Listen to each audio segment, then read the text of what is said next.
Olá, pessoal, tudo bem? Vamos, então, corrigir a nossa provinha, né? Conforme eu tinha combinado com vocês, ia disponibilizar esse vídeo, até porque na semana que vem a gente tem um outro debate para fazer. O que eu queria lembrá-los, tá? Nessa semana agora, no dia 21, nós vamos ter uma palestra com o professor doutor Jorge Trindade, que vai falar sobre a questão da política antimanicomial e essa nova orientação dada pelo CNJ, tá? Estou localizando um papel. De acordo com essa orientação, então, o que nós vamos fazer? Nós vamos organizar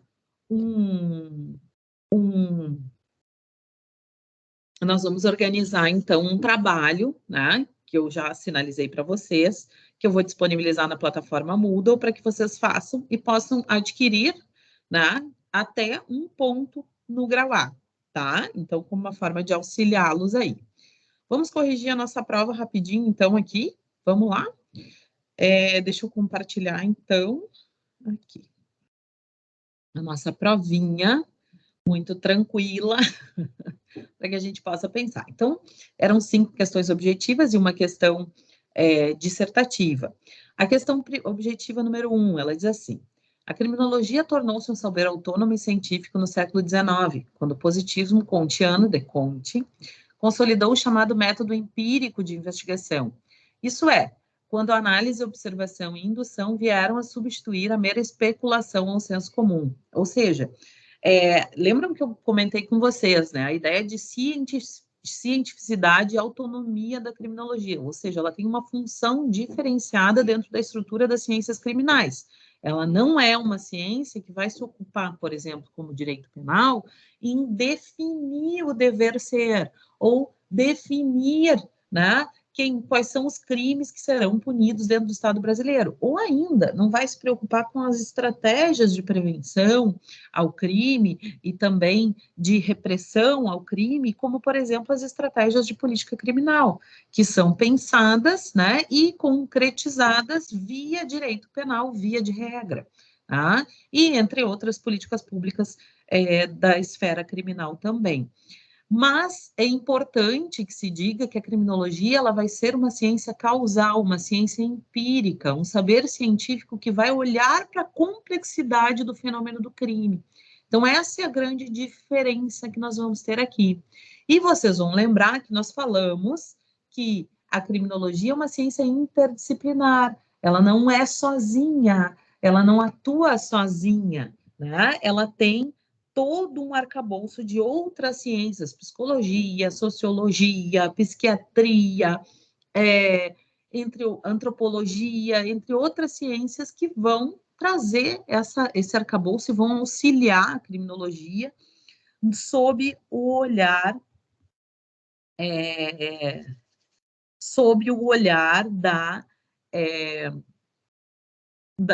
desse fenômeno criminal. Então, aqui, gente, a nossa resposta era a letra B, tá? Então, aqui, sinalizando só para que todos possam enxergar, aqui a nossa resposta era a letra B. A número 1 é equivocada, porque não é uma ciência interdisciplinar, sim, é uma ciência interdisciplinar e é uma ciência experimental, não é uma ciência objetiva, ao contrário. Comportamento humano, sua complexidade é dificilmente observável, justamente o contrário, né? A ideia de observar o comportamento humano e o fenômeno criminal e esse desenvolvimento, ele tem como função da própria criminologia, e a criminologia integra uma das disciplinas naturais causais. Não, né? Justamente o contrário em relação a isso. Então, nossa resposta é a letra B. Muito bem, a questão 2, ela diz assim, a respeito do conceito das funções da criminologia, tá? Vamos lá, a nossa resposta, então, certa era a letra D, que diz exatamente qual a ideia, né, qual o fundamento da criminologia, que é estudar, entre outros aspectos, né, as causas e as concausas da criminalidade e da periculosidade preparatória para o crime. Ou seja, lembra que eu disse para vocês? É ela que vai estudar o delinquente, o controle social, a vítima, os modelos de justiça criminal, é a criminologia que vai fazer essa análise, né? E é sua função analisar e explicar as melhores funções e aquelas que são mais adequadas para se pensar na prevenção ao crime e também numa ideia de ressocialização ou mesmo de restauração, tá? Então, essa é a grande função aqui. O que tinha lá de equivocado, né? A criminologia tem como objeto estudar os delinquentes, a fim de estabelecer os melhores passos para sua ressocialização. Não, né, gente? A política criminal, ao contrário, tem as funções mais relacionadas à prevenção ao crime.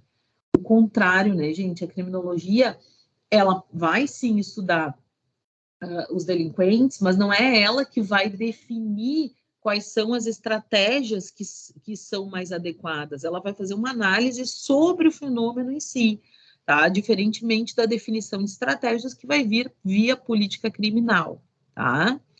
A finalidade da criminologia em face do direito penal é de promover a eliminação do crime. Não, gente. Inclusive, falamos na última aula, né, que a criminologia, existem teorias criminológicas que pensam, inclusive, em abolir, em que não, sequer deveria existir o crime, né? Então, não é um pensar em eliminar o crime, ou seja, ou reduzir a ponto que não exista, né? Ao contrário, é entender quais são as causas e as concausas que vão ser trazidas dentro desse fenômeno complexo que é a criminalidade. A criminologia é orientada pela política criminal na prevenção especial e direta dos crimes socialmente relevantes. Não, o contrário, né? A criminologia ela não fica engessada, né, de acordo com as estratégias de política criminal. Tá? Na questão 3, então, a nossa resposta era a letra D aqui. Vamos lá. Na questão 3, em busca do melhor sistema de enfrentamento à criminalidade, a criminologia estuda os diversos modelos de reação ao delito. Nós vimos isso na penúltima aula, colocamos inclusive no quadro lá, os nossos modelos, e aí falamos um pouquinho de justiça restaurativa, etc. Alguns colegas vão lembrar por aí. Vamos lá. A nossa resposta, então, era a letra C, que falava: para a criminologia, as medidas despenalizadoras, com o viés reparador à vítima, condizem com o modelo restaurador de reação ao delito. Desculpa. De modo a inserir os interessados como protagonistas da solução do conflito. Então, dizendo assim, crime, conduta, né? E conflito, relação conflituosa. Ou seja, o quão mais abrangente no modelo restaurador, ou seja, um modelo que olha para o conflito como um todo, como uma história, né? E aí nós contamos, inclusive, a história verdadeira, né, do lobo mau e os 3 porquinhos. Por quê, gente? Porque no modelo restaurador há uma preocupação em olhar para a vítima e em olhar para o agressor, em olhar para o delinquente, de maneira que se compreenda o contexto em que ele vive. Ou seja, de maneira em que se tenha a melhor punição, mas também se tenha o maior apoio a esses 2 protagonistas do conflito. E mais, né, as medidas despenalizadoras, como, por exemplo, a transação penal, a reparação através de composição dos danos civis, etc., isso é uma forma de fazer com que as pessoas consigam ser protagonistas daquele próprio conflito, diferentemente do modelo dissuasório, ou de um modelo mais clássico, né, mais tradicional, que previa e jogava tudo isso para o Estado. Tá? Então, esse é o grande ponto aqui, nossa resposta à letra C. E aí, na número 1, diz assim: de acordo com o modelo clássico de reação ao crime, os envolvidos devem resolver o conflito entre si. O contrário, né, gente? É a via estatal. No modelo dissuasório, eles não estão preocupados, né? Eles entende a ideia de livre-arbítrio. O indivíduo faz porque quer, portanto, será punido. E ponto. Né? Então, é justamente o contrário, o modelo clássico, o modelo dissuasório.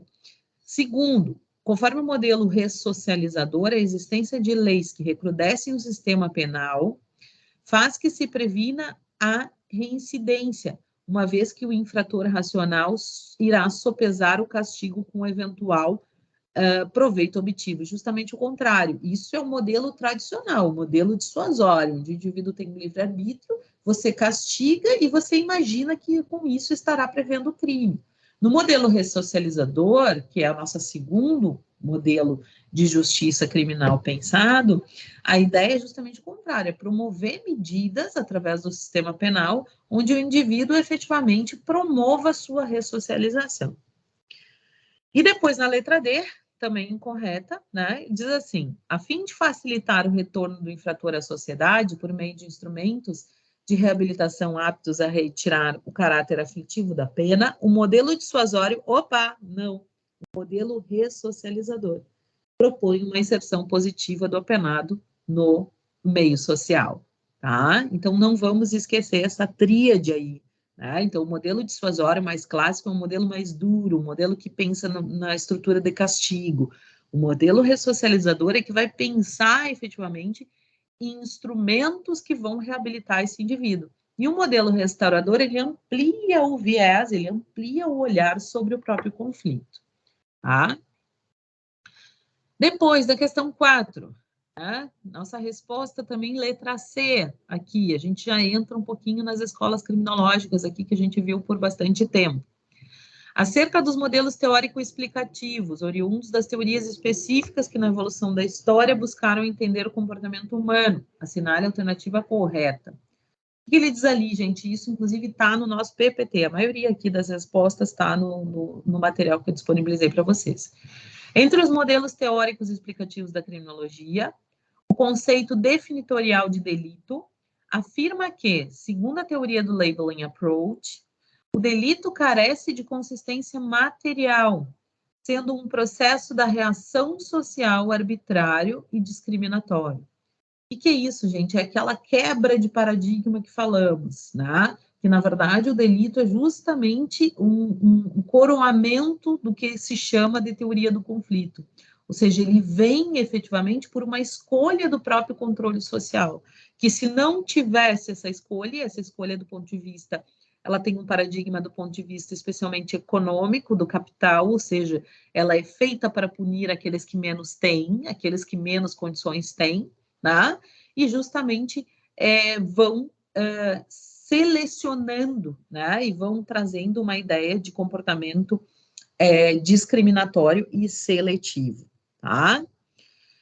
Respostas equivocadas lá, modelo positivista, né? Da escola positivista, lá com Lombroso, etc. Analisa os fatores criminológicos sobre a concepção do delinquente como indivíduo racional e livre. Não, gente, isso é um modelo clássico. Modelo clássico que ele era a priori, lembra? Ele não olha, ele não se vincula com o indivíduo, tá? Justamente o contrário, o modelo positivista, ele quer sim compreender o cérebro desse indivíduo, ele quer dar cientificidade para isso, né? E isso é bastante importante. Depois, o objeto de estudo da criminologia é a culpabilidade, considerada em sentido amplo. Já o direito penal se importa com a periculosidade na perspectiva etimológica de causas, etimologia, causas. É o contrário, né, gente?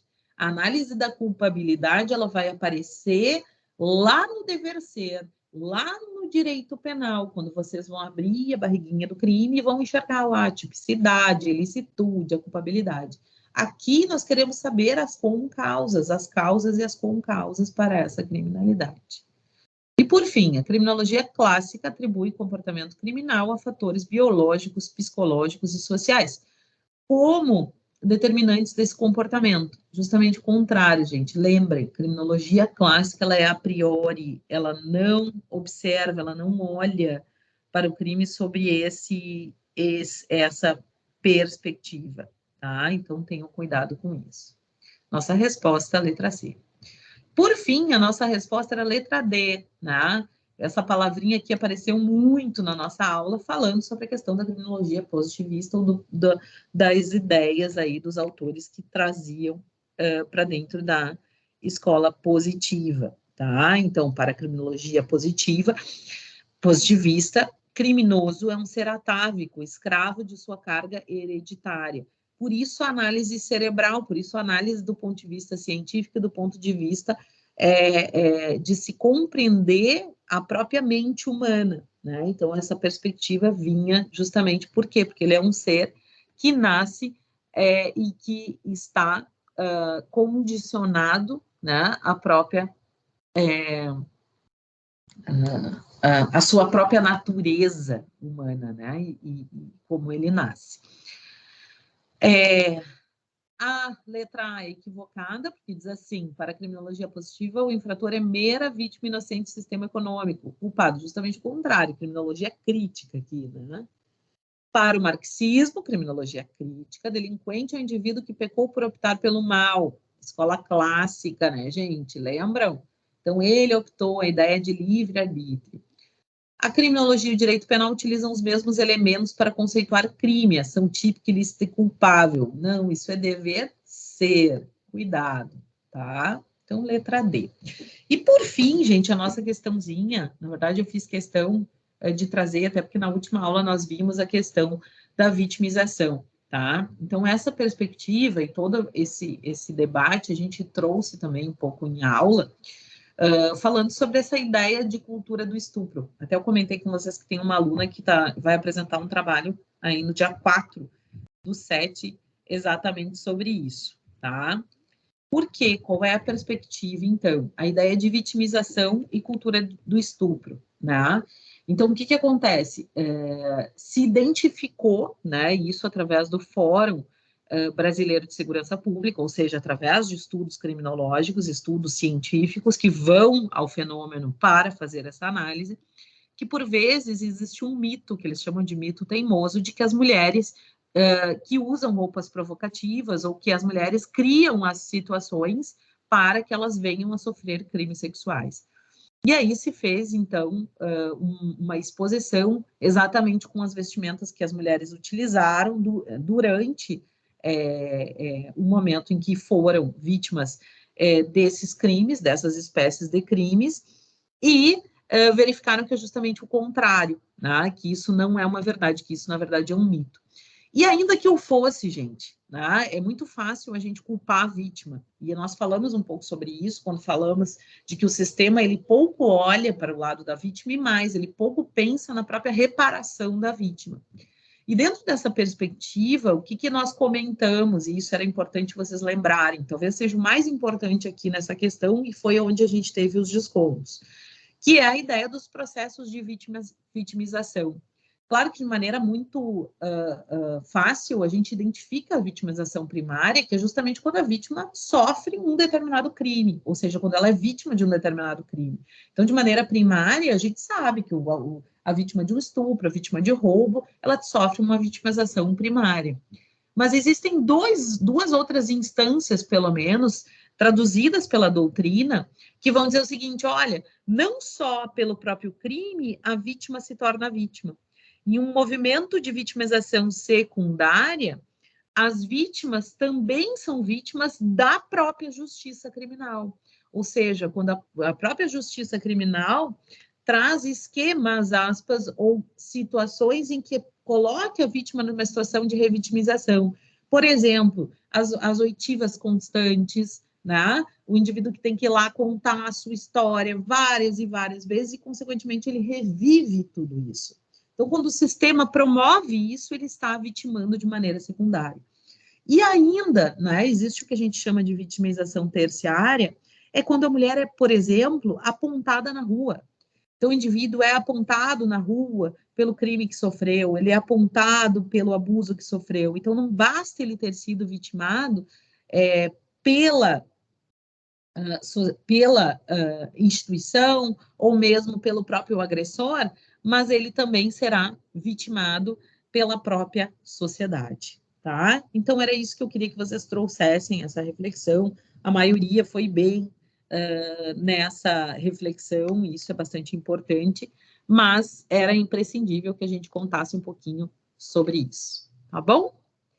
Então tá, nos vemos na aula que vem, com o nosso querido encontro aí com o professor Jorge, vou fazer as confirmações com ele aqui, e nos vemos lá. Um abração, tchau, tchau.